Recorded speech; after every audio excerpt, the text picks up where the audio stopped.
Jésus est la clé des Saintes Écritures. La présence et la connaissance de Jésus est fondamentale pour comprendre les Saintes Écritures, car Jésus en est l'accomplissement et le centre. Les évangiles nous montrent comment Jésus relie Moïse, les prophètes et les psaumes, en se révélant lui-même, comme le Messie attendu, notamment sur le chemin d'Emmaüs, en Luc 24, verset 27. En Luc 24, Jésus ouvre l'intelligence des disciples pour comprendre les Écritures. Il confirme qu'il en est le sens profond. Jésus se positionne comme le maître des Écritures. Il les accomplit en Matthieu 5. Jésus déclare: « Il vous a été dit, mais moi je vous le dis. » Jésus relie les Saintes Écritures avec autorité, car il en est l'auteur, l'acteur principal, par sa passion et sa résurrection. Ainsi, sans Jésus, les textes restent voilés. Avec Jésus, les textes s'illuminent comme paroles vivantes. Jésus nous invite donc à une lecture centrée sur lui. Les études bibliques doivent nous permettre de faire une rencontre personnelle avec lui. Sur le chemin d'Emmaüs, Jésus relie toutes les Écritures à son sujet.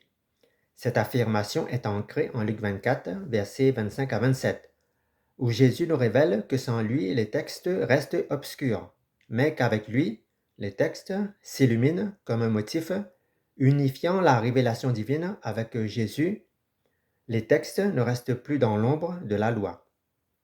Jésus accomplit les Écritures en les citant constamment. Par exemple, dans le désert, il répond aux tentations par Deutéronome, selon Matthieu 4, versets 4 à 10. Jésus se présente aussi comme l'accomplissement d'Ésaïe, à Nazareth, selon Luc 4, versets 16 à 21. Il relie aussi Moïse, les prophètes et les psaumes pour montrer sa passion nécessaire, selon Luc 24, versets 25 à 27 et Luc 24, versets 44 à 46. Sur la croix, Jésus crie les psaumes 22, verset 2 et le psaume 31, verset 6. Il relie sa souffrance à la gloire promise, en confirmant que tout ce qui est écrit de lui, dans la loi de Moïse, dans les prophètes et les psaumes, s'accomplit en lui. Dans Jean 5, verset 39 à 47, Jésus reproche aux Juifs de scruter les Écritures sans y voir son témoignage. Jésus leur dit que Moïse a écrit à son sujet, autrement dit, Jésus nous invite à passer de la lettre à sa personne vivante, car sa parole est esprit et vie, bien plus que la lettre. Sans Jésus, sans l'esprit, la lettre tue, égare et mène à la confusion. Jésus lit les Écritures en maître absolu, sans hésitation, sans trouble. Il nous demande: qu'est-il écrit? Comment lis-tu? Selon Luc 10, verset 26. Jésus surpasse les scribes par son autorité, selon Matthieu 7, verset 28 à 29. Jésus accomplit les Écritures sans les abolir, selon Matthieu 5, verset 17 à 18. Jésus relie les Écritures comme annonçant sa mission, allant du serviteur souffrant d'Ésaïe 53 à son entrée messianique, selon le psaume 118, et aussi sa présence à Gethsémani, selon Matthieu 26, verset 54. Comment et par qui les Saintes Écritures seront accomplies? Jésus répond: il est la clé et la solution unique.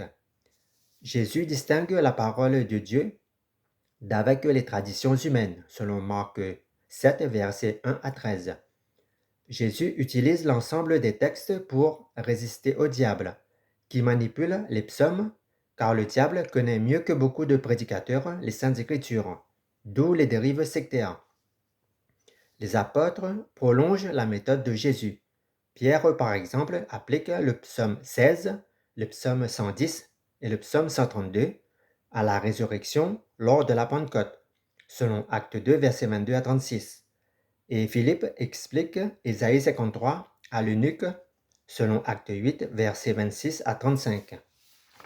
L'apôtre Paul et l'auteur des Hébreux relie le psaume 110 à l'exaltation du Christ, selon 1 Corinthiens 15, verset 25, et Hébreux 1, verset 13. Et Matthieu tisse l'évangile avec des citations de l'Ancien Testament, selon Matthieu 1, verset 3 et Matthieu 5. Cette relecture du kérigme, qui est la base de notre foi, c'est-à-dire Christ ressuscité, selon les Écritures, en 1 Corinthiens 15, versets 3 à 4, naît de la résurrection qui relie la loi, les prophètes et les évangiles. La croix, c'est la clé qui ouvre notre compréhension aux Saintes Écritures. Saint Jérôme affirme que connaître les Écritures, c'est connaître le Christ, avec la croix qui est la clé qui permet de décrypter la divinité de Christ dans l'œuvre de la croix. Le Saint-Esprit, le Paraclet, ouvre notre intelligence pour comprendre les Écritures, mais en réalité, beaucoup de prédicateurs prêchent la parole dans un cadre purement intellectuel.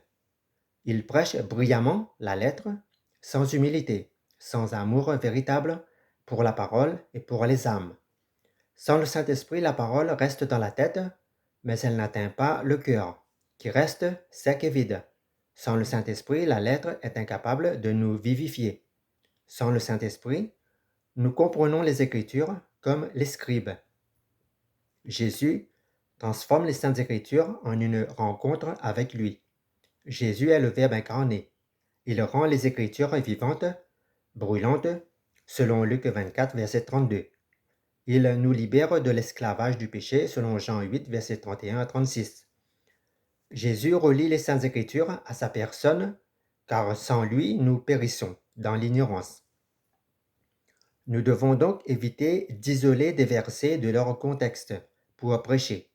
Comme le disait quelqu'un, il faut toute la montagne pour entendre le criquet. Autrement dit, Christ est central dans les Saintes Écritures. Jésus nous enseigne que les Saintes Écritures parlent de lui. Il n'y a aucune ambiguïté. Sur le chemin d'Emmaüs, 2 disciples sont abattus, le cœur lourd, après la crucifixion. Ils sont rejoints par un étranger. C'est Jésus, le ressuscité. Jésus ouvre les yeux de ses 2 disciples sur les Écritures, et leur cœur s'embrase, selon Luc 24, verset 32. Notre cœur ne brûlait-il pas en nous, tandis qu'il nous parlait et nous ouvrait les Écritures? Aujourd'hui, Jésus veut encore allumer ce feu en nous. Jésus n'est pas un verset parmi d'autres. Il est la clé qui déverrouille toute la Bible. Premièrement, la loi pointe vers lui.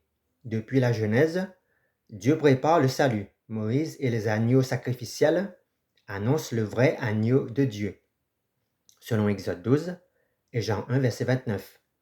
Jésus le proclame. Ne croyez-vous pas que je suis celui dont Moïse a écrit, selon Jean 5, verset 46. L'alliance du Sinaï préfigure la nouvelle alliance en son sang, selon Exode 24 et Luc 22, verset 20. Les 10 commandements trouvent leur plénitude en lui, selon Matthieu 5, verset 17.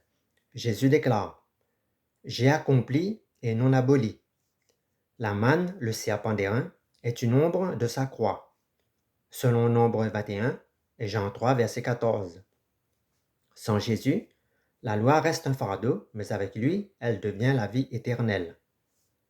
Deuxièmement, Jésus est annoncé par les prophètes, et la parole le désigne. Ésaïe 53 décrit le serviteur souffrant, percé pour nos péchés. C'est Jésus sur la croix, selon Ésaïe 53, verset 5. Il fut percé pour nos transgressions. Et les disciples d'Emmaüs entendent: ne fallait-il pas que le Christ souffrit? Et Zacharie 9, verset 9 décrit l'entrée de Jésus à Jérusalem sur un ânon. Le psaume 22 annonce le cri de Jésus au calvaire: mon Dieu, pourquoi m'as-tu abandonné? Et Daniel, au chapitre 7, annonce le Fils de l'homme venant sur les nuées. Jésus relie les Écritures. Sa passion n'est pas un accident, mais le plan éternel de Dieu. Troisièmement, Jésus vit les psaumes.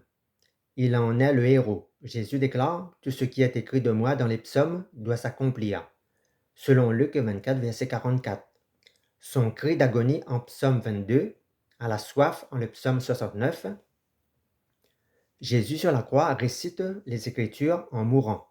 Le psaume 110 nous révèle Jésus au travers du roi davidique, où il est écrit: « Assieds-toi à ma droite ». Le psaume 23 nous révèle Jésus en tant que bon pasteur, ressuscitant le 3e jour. Le psaume 31 nous révèle Jésus comme victime innocente. Quand Jésus déclare: Père, entre tes mains je remets mon esprit, autrement dit, les Écritures ne parlent pas seulement de Jésus, mais elles parlent avec Jésus, par Jésus et pour Jésus. Quatrièmement, Jésus est le maître incontestable des Écritures. Son autorité illumine et impose le respect. Qu'est-il écrit dans la loi? Comment lis-tu? Selon Luc 10, verset 26. En Matthieu 7, verset 29, Jésus surpasse les scribes. Dans le désert, il résiste au diable par il est écrit. Et en Luc 24, verset 45, Jésus ouvre l'intelligence des disciples. Au désert, Jésus inverse la chute d'Adam. Là où le tentateur triomphait, Jésus brandit l'épée de la parole. Et sur la croix, en Jean 19, verset 30, Jésus achève parfaitement le tout est accompli. Lorsque nous ouvrons notre Bible, ne scrutons pas les Écritures comme les pharisiens, sans y voir Christ. La Bible n'est pas un code moral, mais c'est un sauveur qui a été cloué sur la croix pour nous. Enfin, selon Jean 14, verset 26, lisons notre Bible avec le Saint-Esprit, car il nous rappellera tout ce que Jésus nous a laissé. Selon Apocalypse 3, verset 7, Jésus détient la clé, il frappe encore à notre porte aujourd'hui. Alors, ouvrons à Jésus notre Bible, notre cœur, notre vie, car il est celui qui se tient à la porte, et il frappe, selon Apocalypse 3, verset 20, il ne force pas, il attend notre décision. Conclusion, Jésus est le code d'accès pour comprendre le sens des Saintes Écritures. Jésus est essentiel pour décrypter les Écritures, sans lui les textes restent voilés. Jésus donc illumine notre cœur, il nous permet de transformer une lecture littérale en compréhension spirituelle. Les réformateurs comme Luther affirment que Christ est le centre de toute l'Écriture. Il dit: Prenez Christ à partir des Écritures et que trouverez-vous de plus en elles? Jésus comme clé permet d'éviter les contradictions apparentes par sa personne et son œuvre. Nous devons, dans nos méditations bibliques, comparer les passages avec Christ comme fil conducteur. Cette approche évite les pièges d'une lecture isolée. Sans Jésus, les textes donc restent lettres mortes, mais avec lui, les textes deviennent lumière pour notre âme et nous appellent au salut. Les Écritures ne sont pas un puzzle disparate, mais un témoignage cohérent du Christ.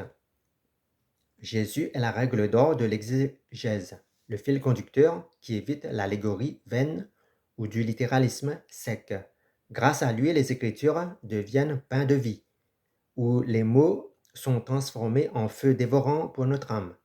Jésus donc relie l'Ancien au Nouveau, la loi à la grâce, les ombres aux réalités célestes.